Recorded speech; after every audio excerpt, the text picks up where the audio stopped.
All right, everybody, welcome to the Midlothian Chamber of Commerce, our webinar on fraud, schemes, and protecting yourself in the digital age. I'm pleased to introduce Katie Carlson with Frost Bank. She's our neighbor just up the street in Mansfield. And Frost is an active member of the Midlothian Chamber of Commerce. And Katie and I felt like this is a topic that is especially important to small businesses. So I'm pleased to introduce Katie Carlson, Vice President of Commercial Lending with Frost Bank. Katie, if you would go ahead and introduce our speaker, please. Thank you, Laura. Yeah, we're always grateful for the opportunity to talk about fraud. It's not a pretty topic or a fun topic, but it is definitely necessary. So especially in the COVID days we're experiencing now, we're obviously seeing ingenuity that we hoped never to see. And so we're grateful for the opportunity to be here and happy to be a partner of the Midlothian Chamber of Commerce. I'm pleased to introduce Jamie Palmer. She is our specialist. I personally ride on her expertise regularly as our customers encounter a variety of issues. Jamie has been with the bank more than 15 years and in banking for more than 30 years and is a certified fraud examiner. So she is an expert on this matter. And so with that, I'll turn it over to her to teach us a thing or two today. Well, thanks, Miss Katie. Hi, everyone. I'm Jamie Palmer. I'm so sorry I can't get on live with you, but we'll do the best we can with what we have here today. Just going to talk a little bit about fraud in general, what I see mostly here at our bank, and of course most other banks as well. So Laura, I will tell you to advance. So if you want to go to page 2, which says introduction, but let's go on to page 3. So cybercrime, of course, continues to grow, as we know.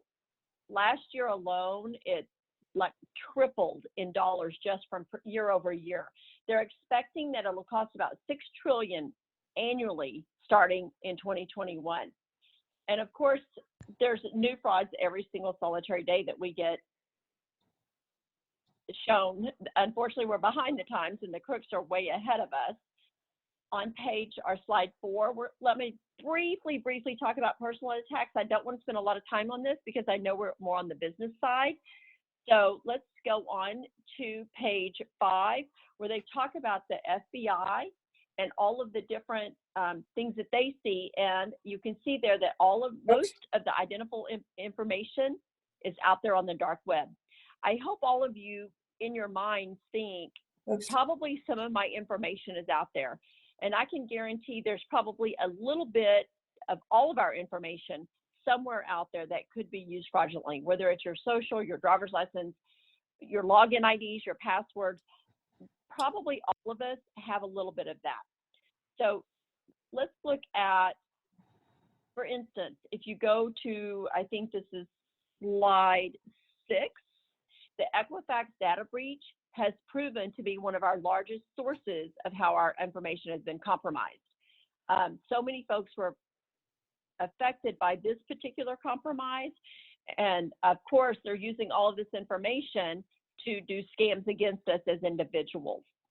If you look at the next slide, which says scams, you will see that I've listed several scams. We're not going to go through all of those, but I will tell you one that was added just May 14th, if you'll go to the next slide, U.S. Secret Service. So this is what I've been doing since May 14th. This massive fraud against state unemployment insurance programs. So since May 14th, Frost Bank, Texas-based only bank, 60 persons that are Frost customers have been affected by this. I literally spend my whole entire day calling these folks going, why did you get this unemployment benefit from Washington? And it's in someone else's name.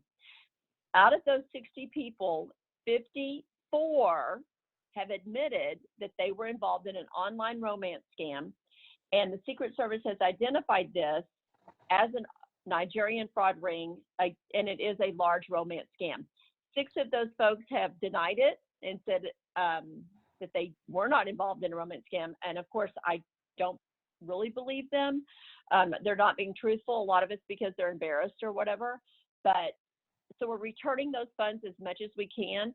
This continues even as we speak today. I've already gotten 5 emails to call people regarding this unemployment insurance fraud. I'm not going to go over these individuals just because I know that we're limited on time, but I will tell you real quick, like this one is an elder. Most of these folks are the age of 58 and older that get involved with these unemployment romance type scams, if you will. And if you'll look at this one happened last October. This is a lady that truly believes she has been madly in love with this guy. They were engaged. She sent him over $124,000 of her own money, or $140,000. As you can see, we did not get these funds back because they were sent to Turkey. So she is out those monies. As I am still continuing to talk to her today, again, this started last October, she continues to talk to this man, even though she's not sent him any more money, and he's, of course, asked her to. But she can't let it go. It's the heart weighs heavier than the head. For those of you that honestly believe, like the next slide, it looks really, really lengthy. I'm going to just sum it up for you really quickly. We have an elder customer. This customer is very, very, very savvy and very, has plenty of money, if you will. But he went online and what he thought was a legitimate site to a bank, and they were offering an incredible CD rate. He invested $500,000. What's interesting is when he did his wire transfer out, it did not go to the name of the bank that he had searched on the internet that said it was FDIC insured and all of that.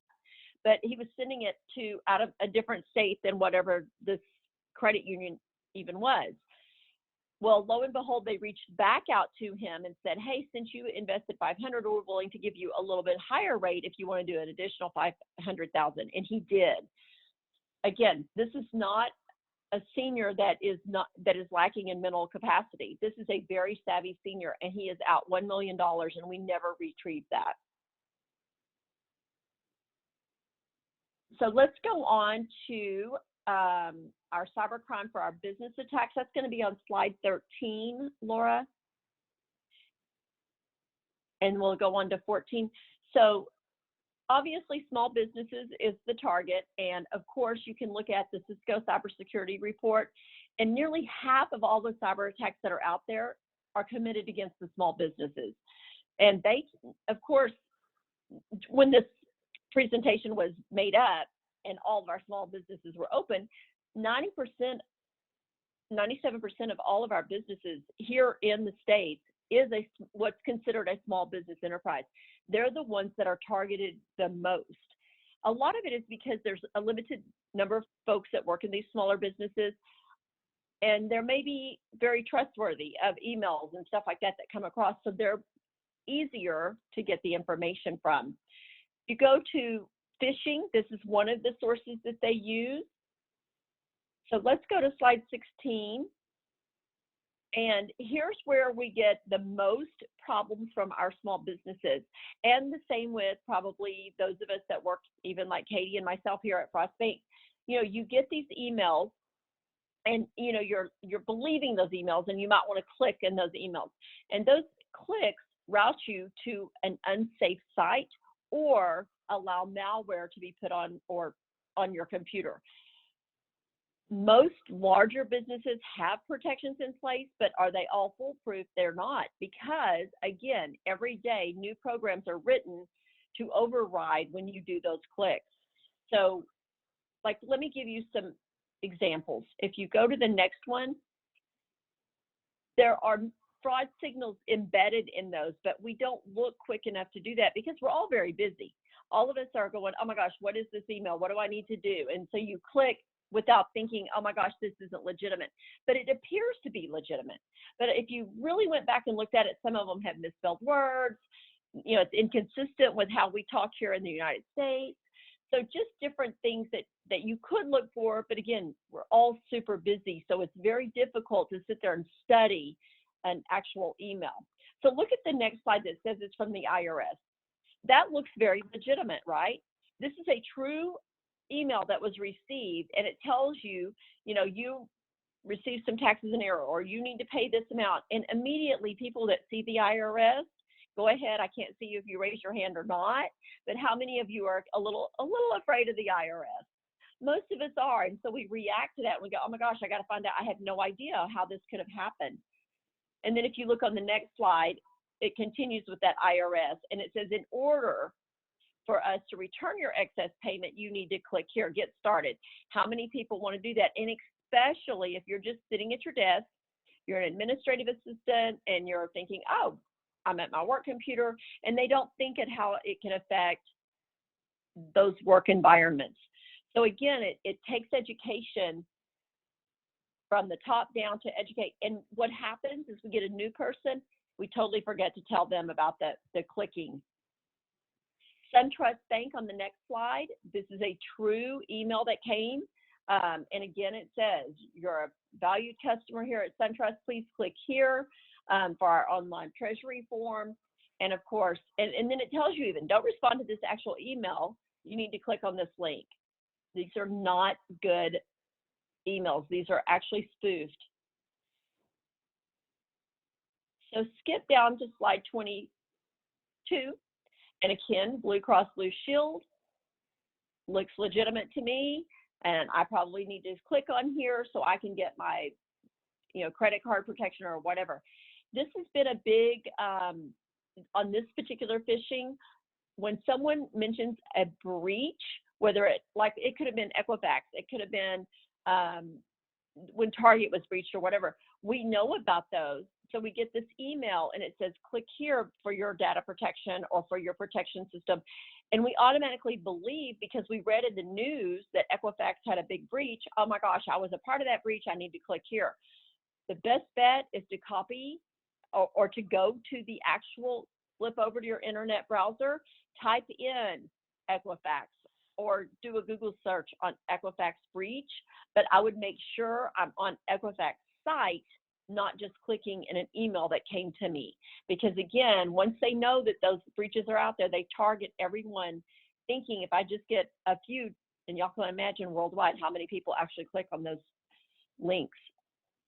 If you go down, and again, that slide 23 just shows that they're telling you it's a data breach, which we all panic because that's legitimate. Data breaches are legitimate. 24 shows you to get your free credit protection.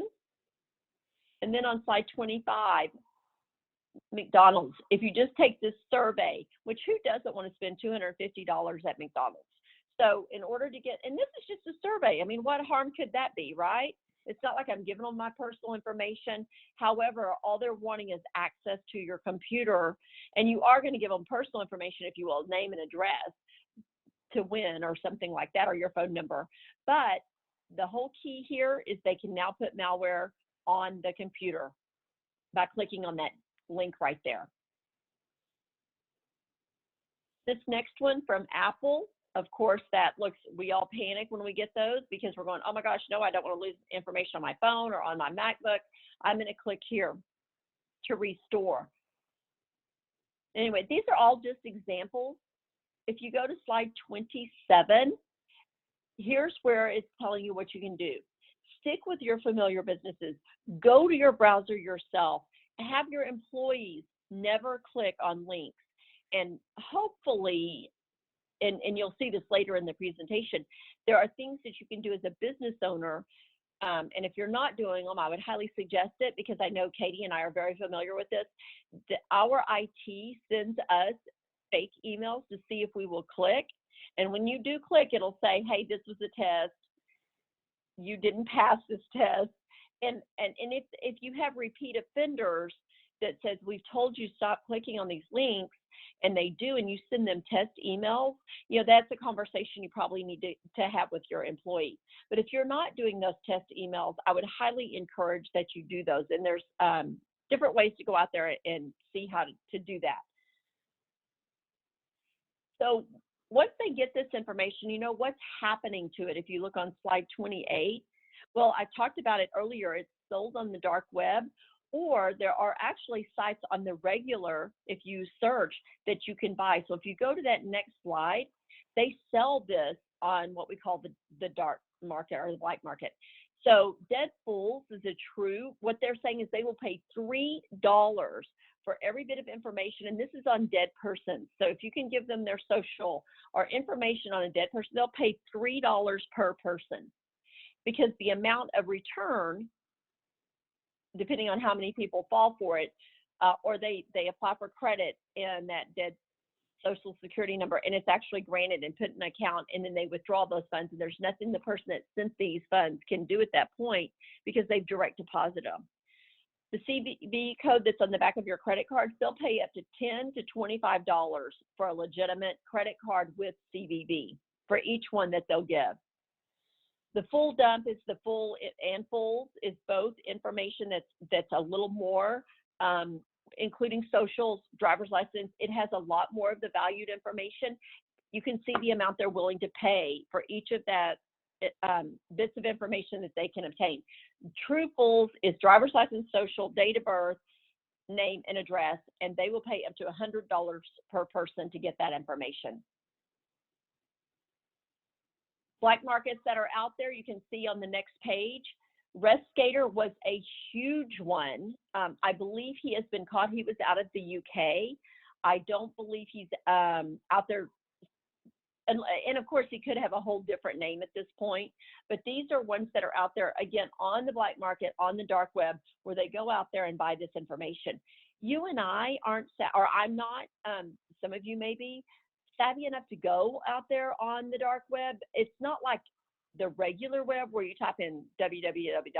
It's embedded, and you have to know, and somebody had to lead you there to be able to get that information. There's all kinds of things. When I was at a law enforcement seminar, there was an expert that came in, and she actually was able to pull up the dark web, and there are things out there, murder for hire. I mean, it is absolutely crazy the amount of things that is out there on the dark web. And I've asked, why can't y'all just shut that down? I mean, I don't understand how that can be allowed. And of course, there's not a response to that. You can look on Alphabay. That's another one where you can buy information from, and you can see, again, all of this is out there for these people to buy, and it happens. That's why you look on your debit card or your credit card and you go, how could this be? Well, it's because actually it's sold out there, and we don't know. A lot of blocks of numbers are sold, and of course it could be internal. It could be that they get the one block and they know how the sequence works and they sell them, and they just attempt it. Here's Restgator. I think he has been eliminated at this point. I believe he was caught. So let's go down to ransomware. Secret Service, I just got a notification from them the other day. Ransomware is at an all-time high right now with this COVID, because a lot of people are working from home. And so it may not be that they're backing up computers as much as they were. So ransomware, what does it look like? If you look on slide 34, this just gives you some ideas, but look on 35. This is what you might get. You log onto your computer and you get this, and it says your account has been encrypted. And so what ransomware is they lock down your computer, and you cannot get access to anything on your system unless you pay for them to give you a key to unlock. Secret Service says, please do not pay. Have I personally known of a company that has? Yes, I have. We had a client here at Frost Bank that had ransomware. They were only requesting $3,000, and that particular company, I even put them in touch with Secret Service. Of course, Secret Service can't tell them what to do with their money, if you will, but they asked them not to pay, and they said, we want to get our information back, and we do not want this publicized. So here's the problem. They can give you the unlock key, but it doesn't mean they won't relock it and ask for additional money later. So if that is the case, and you do end up paying, I would highly encourage you to, at that point, to remove all of your information from that particular computer and download it on a fresh new one, and probably get rid of that one. But there are experts out there that could certainly direct and advise on what to do in that case if you were able to recover your files. And again, this is high on the list since COVID. It has really taken a run right now. The next slide is the one I deal with the most, and on business email compromise, and we have had this around now for at least 7 years, 8 years, when the first one happened, and you would think everybody is very savvy to this. Well, we had one yesterday, a gentleman, and it's businesses, but and actually right now we have a customer on the other end where Frost, it was sent into Frost, and it was a business email compromise, and they're trying to retrieve those funds back now that they've realized that they were inadvertently sent based on an email. But what happens is somebody's computer is compromised.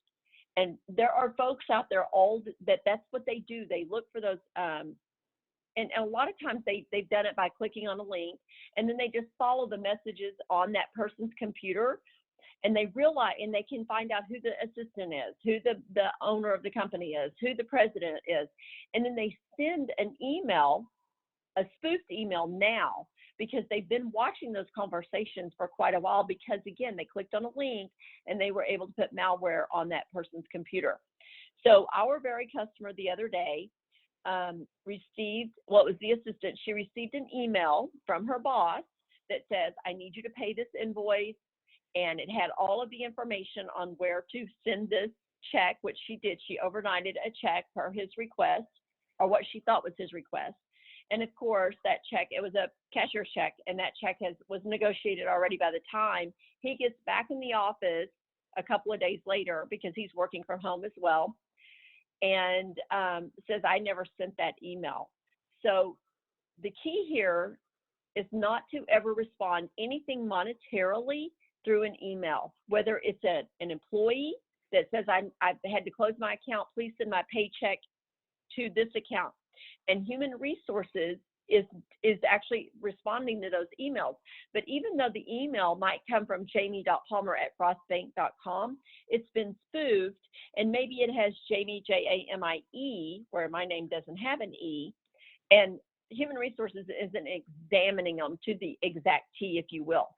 But then they make that change, and now my paycheck goes to another bank that's not mine. So that's happened quite a bit. I can't even tell you guys how business email compromise, like I said, we get them almost daily. And remember, we are a Texas bank only. So I just can't even imagine how many the larger banks deal with on a daily basis. So if you go to slide 37, it talks about that. And nearly 3/4 of all companies have been a victim of this. And that's in 2016. So since then, I can tell you, I still sit here amazed when I get those compromised emails and people say, oh my gosh, we've sent this wire. We realized because they called us and said, you haven't paid your bill. I'm still amazed at the number of people that respond to emails versus picking up the phone and calling to say, hey, did you change your banking information? Or more importantly, people that'll send wire transfers, and they were buying a home, but they'll end up sending it to an individual because they got an email instead of the title company. So it's very interesting how the mind just does when you get this email and you just react to it. So if you look at the next slide on 38, again, your cyber criminal poses as the company executive. They've been watching those accounts. They know who the execs are. They know who the assistant is, and they know their normal tone versus on emails because they've looked at several of their emails. Because once they're in, they can see all of the stuff on those folks' computers. Now, if they put in where they can actually, the keystrokes where they can see the keystrokes, then they can actually get login IDs, which is scary in and of itself. But a lot of your malware does allow that. So they pose as that criminal. They send an email to, let's say, their trusted assistant or whatever, and then they end up responding to it and sending it, and then that criminal receives the funds. Most of these criminals, and when I say most, I would say probably 98% are out of the country. So once it's gone, it's very difficult. We do have some things in place to where we can reach out to Secret Service and see if they can recall some of those funds. However, if the funds are gone, wire transfers are considered good source of funds, and it's very hard to recall those once they're gone. So business email compromise, what can we all do? First of all, talk to all of your assistants and even your accounts payable people and say, if you receive an email to change any information, you are never to respond to that email. You are to pick up the phone and call and say, I just received an email from you. Did you indeed change your banking information? Can you verify your new banking information with me verbally? Those are the things. When it says, I'm out of town, I can't be reached. And again, they've been looking at those emails and it might have said, hey, Shara, I'm going to be out of town for the next couple of days. If you need me, contact me on a cell or whatever. However, now Shara thinks that her boss, Mr. Jones, is out of town, gets an email request, and it says, you know, I'm out of town. Please process this invoice. I forgot to pay it before I left. I'm unable to be reached by phone right now. And it has all of those messages in there because they're aware of what we look for. So anyway, training from everybody. Learn to pick up on things that look suspicious, and then verify the request before the funds are sent, which is what that means is verbally verify that they're truly, truly, truly. And especially if it's the CEO that's sending you this request. I don't know, depending on the size of your company, I know our CEO isn't going to send an email to myself or Katie asking us to send out money. However, if that is something that's in your business and it would be normal for the president or the owner to send, be sure to let your employees know. If you receive something like this for me to change wiring instruction or it's an urgent request, go ahead and pick up that phone and call me. So here's I put these true ones in there for you. These are actual things that have affected our customers. I didn't change anything except the name. But this one was obvious like October, but the HR department received a request from an employee, and it was an email for ACH. And so they went ahead, they didn't verbally verify it. They changed the information, sent out this employee's paycheck for $2,362.59. Of course, then the employee says, hey, I didn't get my pay, and that's how they found this out. This one went ACH, so they have their own ACH files that they can produce and send off, and this one is what happened. They changed the ACH information. The next one is also a legitimate case. Our customer was doing an ACH, and you can look at the dollar amount there, you guys. This was a huge $902,000.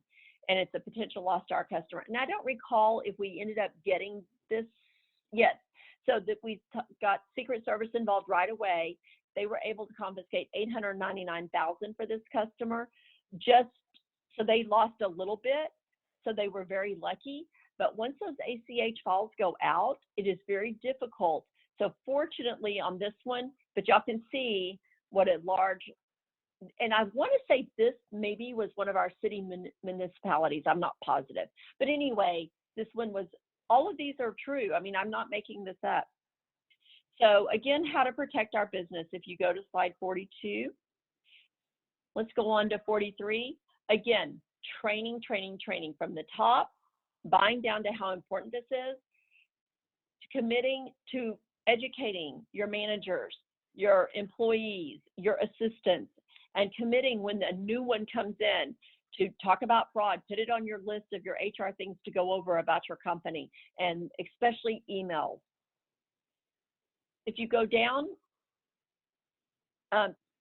if you can, I know we're talking small businesses here, but hopefully if you can have an expert that's available to you, that you're able to reach out to in the event that you realize that you've been affected by some type of malware.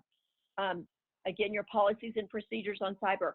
By the way, I'm going to show you, I think it's on another slide. I'll tell you that in just a second. But have an action plan. What if this happens to me? And I want to say what if as more as when this happens. What will we do? Who will we call? And not be in a proactive, we've got, if this does happen, what will we do? Cyber insurance, those I will suggest very highly that if you're considering cyber insurance, be sure that you know what you're purchasing. You know, does it mean if I respond to an email or my assistant, responds, is that considered negligence? So what does cyber insurance entail? If I'm going to spend the money, make sure it covers you for what you're thinking might happen to your company. On slide 45, obviously this is not new to any of us on this call, but obviously have security software.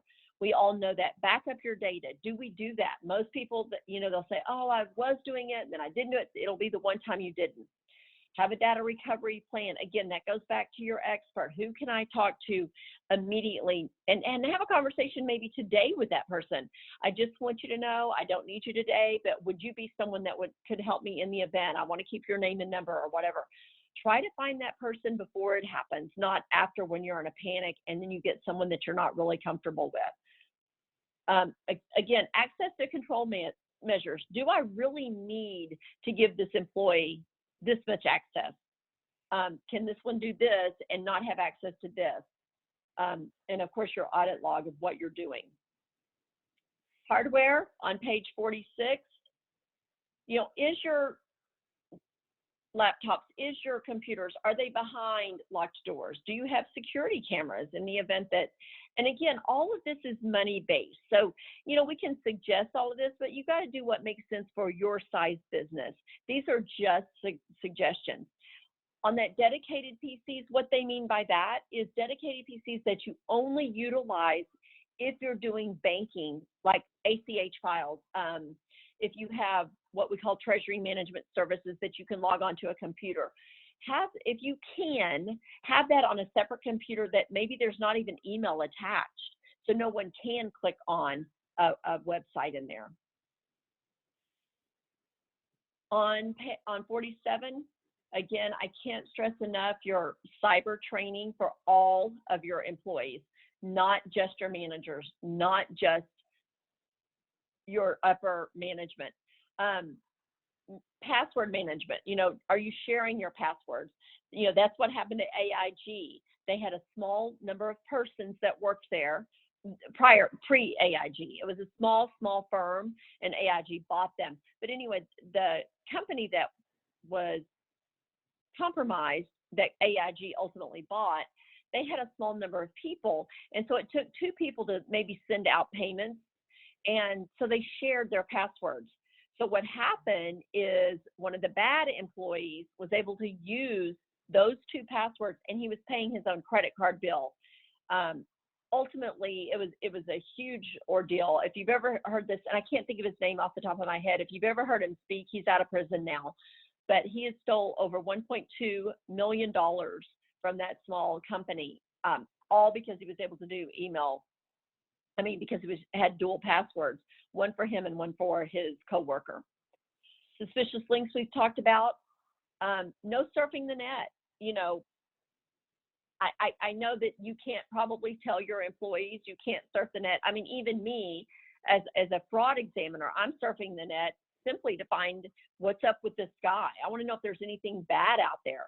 So I search the net because I have to, because of the position I do. So again, you got to use some common sense there on what they're surfing, if you will. Deleting unknown emails. If you're unsure, our new system that we put in place here at Frost, and I think it's probably been about 5 years ago, all of our external emails are labeled, and it says external, meaning it didn't come from inside the bank. It didn't come from Katie. It didn't come from my boss. It didn't come from one of my coworkers. So it says external. If you weren't expecting those external emails, and it doesn't look familiar, just delete it. Don't even open it. If you think it's someone you might know, you might want to pick up the phone and call them and say, hey, did you just send this email? And I know even on our personal devices, your cell phones, you get these random things and you're going, I have no idea who this person is. So those you just have to try to teach your employees. If you don't know who it's from, do not click on it. So to protect your business, we talked about sending on page 48. We talked about sending those fake emails. And so here we go, Fish Me. So you can create and send fake emails to your employees. Obviously, if they click on it, you might, and it says you failed a training simulation. This is what happens to us here at Frost Bank. Again, here, I will tell you something interesting. On one of the ones that I got, I think it was an e-card. So you know what I did? I thought it might be a little weird. So I just forwarded it to my own personal email because I thought, well, it's an e-card, you know, did someone send it? You know, I've gotten e-cards before. Well, guess what? I didn't open it at Frost. I forwarded it to me. I deleted it off of my computer. I opened it on my personal iPhone, and they still called me and said, hey, why'd you click on that? And I said, I didn't. I sent it to they still said that I was in violation. So anyway, kind of interesting that even though I didn't open it on a Frost computer, I opened it on my own. I was still tagged, if you will. Going down on page 49, again, protecting your websites. Most businesses now have their own Facebook or social media sites. Make sure you're checking those sites and make sure that there are not people that are getting on there and posting information about, you know, call me here, or, you know, putting that information. Your CEO's personal Facebook page is a wealth of information. Hopefully they've got it locked down, if you will. What's interesting is most people, if I do live seminars and I say, how many of you think your Facebook is secure? Or how many of you, and they'll go, oh, no, I'm not on social media. I have no social media whatsoever. I've never opened a Facebook. And I'll go, okay, so do you have children? And they say, yes. So I go, da-da-da, and I pull in their name, and boom, all of their information is right there. Because especially if you have young girls, teenagers, and they're on Instagram, you know what they love to do? Take selfies and post where they are all the time. So if you're laughing because you're going, oh my gosh, I do have a young teen. Young girls, that's all they do is sit around and take selfies. And they're out there on Instagram or whatever, and they talk. I'm with mom at the mall shopping, you know, and they know everything about those people because you have children. So just because you don't have a Facebook page or you're not on social media, trust me, your children or your children's friends. One time I caught my daughter. I said, what are you doing? She goes, oh, nothing, just sitting here chilling with a girlfriend. We're watching a movie. So I went to one of our other friends' Instagram. Oh, yeah, they were partying, had a big old party. So I called her and I said, so is it just you and Shara? She says, yeah. And I said, wow, because Billy just posted and it looks like y'all are having a party. So again, just because they think they're safe, their friends are out there posting all that stuff. Go to page 50. Here's something interesting. In Texas, Business and Commerce Code has now updated, stating that businesses have a duty to protect personal information. So can you be fined? The answer is yes. If you go to the next slide, the Attorney General is enforcing and investigating these violations. So if you are not protecting personal information that you have on your clients, whether you're a doctor, whether you are a medical provider, if you will, of any kind, or you're getting information from your clients that could be construed as personal information, you're not protecting that. And if you're in violation of those protections, you can be fined a penalty, as you can see there, $2,000 to $50,000. And again, per violation. So per person that their information could possibly be out there being compromised based on you not protecting your systems. Next slide. If 1,000 customers had their info stolen, then you could possibly have a fine up to $2 million to $50 million. So most of us don't have that kind of money in our businesses. So be sure, like I said, if you are uncertain on if your computer is protected and you do house information on your customers, I would highly recommend you talking to someone that's an expert in the protection of your business computers. And if you have an IT group, hopefully that's what they're doing. So here's some other information on page 53 that the Texas Business and Commerce Code is requiring of us businesses. You need to have a list of all the info that you handle. What type of information are you getting from your customer? Who can handle that information? Who has access? So if you have my name and driver's license number or social, who has access to my information? You have to maintain that. Where is that information maintained, or the list of those persons that have that capability of pulling that information, where's that maintained? And then how do you dispose of it once you are getting rid of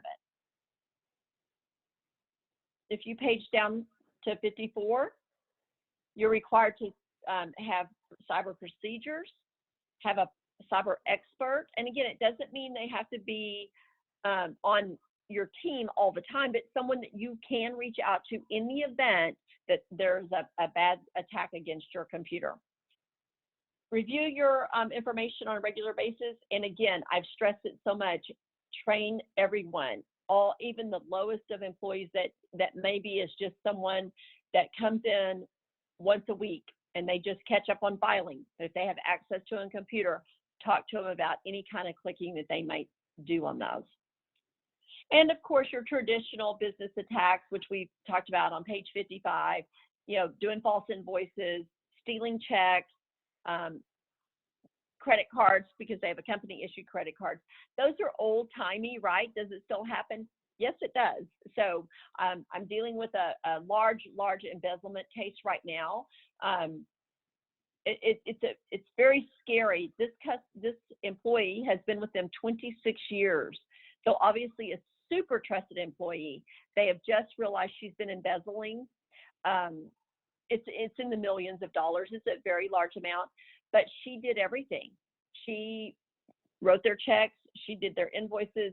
She paid all of their bills. She did all of their inventory, everything. And no one checked. This has been going on since 2015. No one has looked at those statements since 2015 except her. So it's a big deal to look at your bank statements. Do a quick cursory review and just say, oh, well, this looks odd. And if that had to happen just once, they would have seen all of those payments that went out to her personal credit card. How to protect your company on 56. These are not new to any of y'all, but of course we can, like I said, we can tell you every day the same thing over and over. And if at one point it protects anyone, that's lovely. Use dual controls. Don't let someone have access to the money coming in and the money going out. Those should be, different. Do annual audits. If you're the owner, don't trust me just because I'm just been there for a long time. Oh my gosh, I trust her. She's babysat my children. She watches my house when I'm out of town. Do not be in that trust mode. In that you can trust, but you still need to verify that everything that's going on in your company is legitimate. So again, review your bank statements, even if it's just every 3 months that you're saying, I'm just going to do a quick glance, because once you look on there and you go, this is so weird. Why would I be paying Citibank? We have nothing with Citibank. And then you can see all of those charges going to Citibank. Things that you can do on page 57 to protect your company as far as counterfeits, checks that make it through that you didn't initiate is positive pay. You can also do positive pay that has payee review. We are getting, I will tell you what's interesting right now, because there's not a lot of places to write checks, right, with COVID. So what has been happening in my world, we have had, and the post office, I've been working with them as well, a lot of post office, those blue post office boxes that are outside your post office or maybe somewhere in your neighborhood on the street, they're the blue ones. Companies, when they drop their mail in there are people that break into those. I have some that have been identified more often than others, and they break into them. I mean, they tear them open. So they're altering those checks. So what happens is you made it payable to, let's say, Cintas for shredding or uniforms or whatever. They're altering that. So your signature matches, and they're just changing the payee to maybe me, Jamie Palmer. I go into the bank, I cash it, I've got my money, and then it comes through. You legitimately wrote the check. It just wasn't written to Jamie Palmer. So again, they can go to the bank and cash those because they've been altered. Everything matches. And they're able to get that cash. So that's kind of what we've been seeing right now during COVID, just because there's nowhere to write checks. So I can't get out there and steal from Macy's or Best Buy and then resell it on the black market because they weren't open at the time. So anyway, you might look into those if you're not using that already and you have been subject to counterfeit checks in the past. You might look into that positive pay. Get with your banker and have them review that treasury management service with you. And if you have any questions, I'm glad to entertain them. We're almost to our cutoff time. Otherwise, I do appreciate everybody, and I do apologize so much. I actually got up, got dressed and everything this morning, but you can't even see me. All right, I've unmuted everybody. Wow, Jamie, that was really, really interesting. I'm going to have all of my staff watch this because the chamber actually was hit with a phishing email. It's been more than a year ago. I had a new employee. I was out of the office, and someone reached out to her, spoofing as me, and said she needed that I needed her to go pick up some gift cards or Apple Pay cards or something. And she went and got those cards, and they told her to scratch off the back and give her the code, and she did. And that the chamber would reimburse her for that when I got back from out of town. And she was out $1,700. So that can happen even with, somebody who's technically savvy. With somebody who does a good phishing email can fool even somebody who is pretty competent in that area. All right, any questions from anybody? I love the true stories. I'm so glad you shared that. Well, we already had an IT guy on our retainer, and so he immediately scrubbed her computer to make sure everything was secured because we felt like if they knew I was out of town, then they must have had access either to our calendar or her email or something. So absolutely. All right, Jamie, that was really awesome. We're going to post this video on our website, on our Facebook, so everybody can receive this valuable information, and they'll know that you've got an expert over at Frost. If they have any questions, they can reach out to you. Absolutely. All right, with that, we're going to cut everything off. Thank you again to Frost Bank for sponsoring today's presentation. Good job, Katie and Jamie. And everybody, be safe out there.